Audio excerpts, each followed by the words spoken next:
Hello, it is Throwback Thursday, March 21st, 2019. Steve Sipress here, and it's happy anniversary to me. 27 years ago on this day, I began my 9-year career in door-to-door sales, not knowing, of course, it would be 9 years, not even knowing it would be door-to-door sales.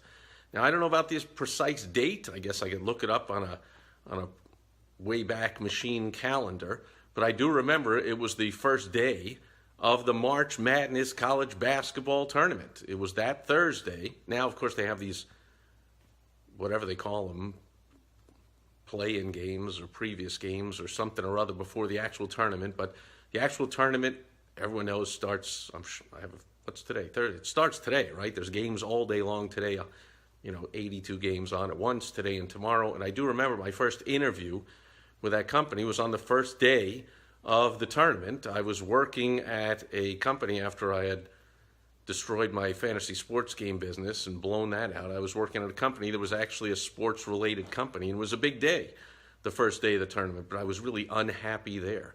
So I saw an ad in the paper, and it said paid management training and blah, blah, blah, and I said, yeah, let's get out of this sales job I was in and get back into running my own business. And so I answered the ad, and they went in for the interview that day, and they were like, what are you doing? It's a big day here with the basketball tournament starting. I'm like, yep, I'll be back. And then they called me back for a second interview the next day, which would be tomorrow, the Friday, the first Friday, also nonstop games all day from noon to midnight or something. And really big day at the job, the company I was at. But I got called in to spend an entire day with one of the trainers of the company, going through the day with him, not knowing that he was going to be showing me how to do door-to-door sales all day long from whatever, 8 or 9 o'clock in the morning until like 8 or 9 o'clock at night.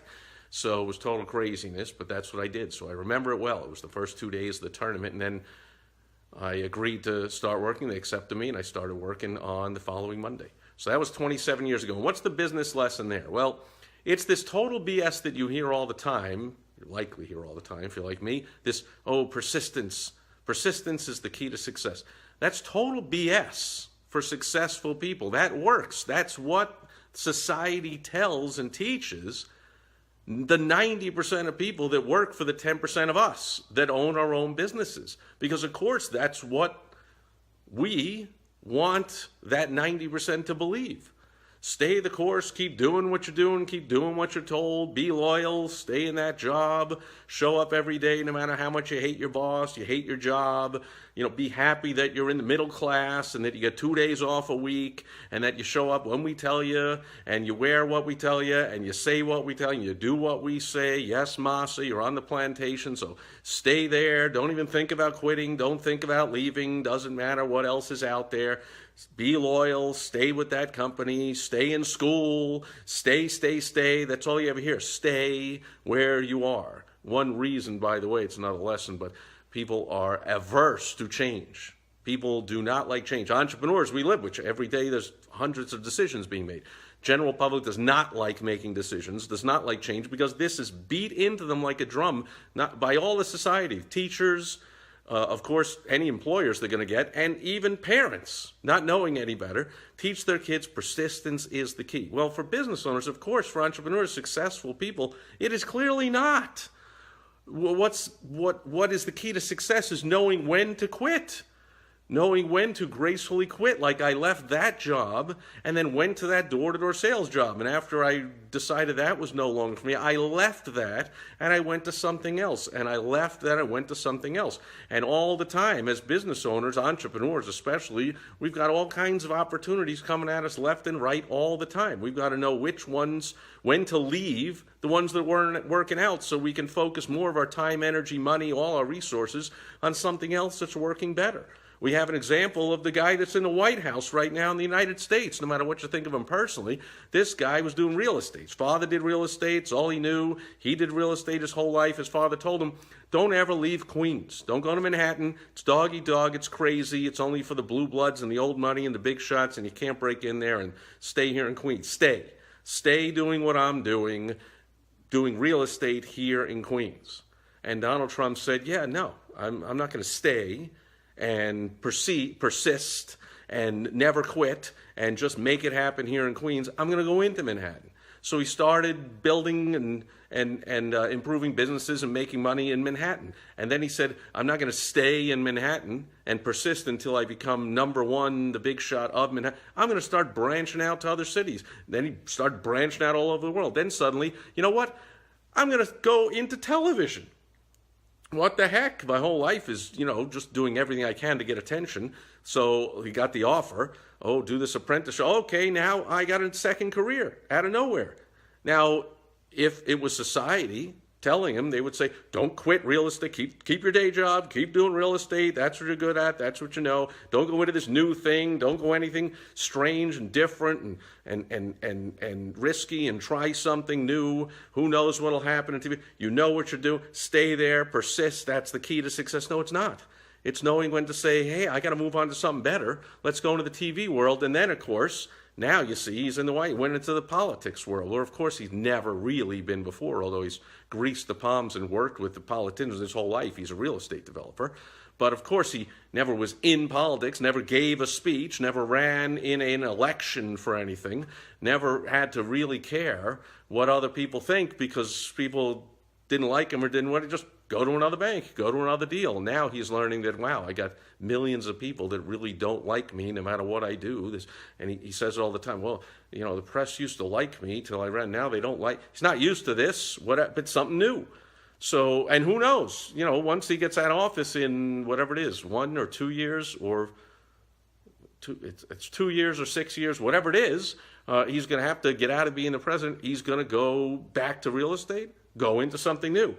My guess, he's going to go into something new. He's not going to persist and stay in the world of politics and stay in Washington and keep going until you succeed in a way. He's going to do something new. So, and by the way, while he was an entrepreneur, it wasn't just real estate. He did Trump, famously all kinds, Trump water, Trump ties, Trump this, Trump that, Trump golf, Trump shirts, Trump anything at all, Trump airlines he had, right? Trump anything, owns pro football team in the USFL, like always looking at new opportunities, not just persisting in one thing. So I did that 27 years ago today. I left one job right on the spot, started something new. I did not persist in that thing and keep going as the world would try and tell me. And certainly my boss in that job wanted to tell me, even after I told him I got this job, he was like, I know that thing. You'll never make it in that thing. That's tough. Nobody makes it in that. You'll come running back here, and don't worry, your spot is always open anytime you want to come back. Now, it's another lesson for another day, but for some people that would demotivate them. Oh, the guy told me it's tough and it's no good. And that, for a top performer, that kind of negative talk motivates us. I was like, oh yeah? Now, whenever I had tough days, which was a lot in the door-to-door sales world, I remembered him. And I said, oh no, he's not going to be right. I am not going to quit this thing until I get it right. See there, I was going to persist, at least for a little while, right? Persist until you get something right, but don't persist when something is no longer right. So I said, I'm going to make it in this thing, and I'm going to show him, and I did. And of course, I made ridiculously a lot more money than I ever would have staying in that other job if I had persisted, because persistence is the key. Actually, I made that mistake way back in college. I stayed in school to get the useless piece of paper that's not worth the paper it's printed on, and paid all that money and stayed to 4 years and went to 3 more. Because talk about a scam, there's hardly anybody from my college that went out and successfully went into the workforce. Everyone went into more school, some kind of master's, whatever. I went to law school. But then I stayed in law school. Another mistake. I persisted. I didn't quit. Stayed in law school for 3 years. Never should have done that. Should have moved on to something better. Hopefully you take this to heart and you do the same. Carlton is here and says sharks need to keep moving. I love that. Sharks need to keep moving, right? Because I don't know a lot about aquatic anything, but I've heard that sharks are always moving, right? They don't sleep, they don't stop. They eat and they swim, and that's it. When they stop, they die, right? So that's like entrepreneurs. I don't know if entrepreneurs are sharks. They put that on the Shark Tank, but the shark does not apply. It doesn't describe them being an entrepreneur. It describes them battling each other for the deal. So I don't believe in the world of being a shark and battling and chewing people up. And I believe in the total opposite, serving people, and the Zig Ziglar world. If you get whatever you want when you help as many other people as you can get what they want first. So not really being a shark, but I still love the analogy. Sharks got to keep moving, and entrepreneurs got to keep moving, and let the 90% of the workers be happy that they get a couple of days off a week and maybe get to go on a trip once every couple of years and retire on half the money they couldn't get by on before, and depend on the government taking care of them and complain about this and that. But we don't have to do any of that. The situation isn't working out. Know when to move on. That's the tip for Throwback Thursday. Thanks. I see Simon and Carlton and everyone else being here today live. Thanks everyone watching on the replay. I'll be back tomorrow on Foundation Friday. I have a foundational business building tip for you. It comes from a consultation I did a few days ago with an entrepreneur, and I'm going to share that lesson tomorrow. It's a good one. Hope you'll join me then. Thanks for being here tonight. Over and out. Bye-bye.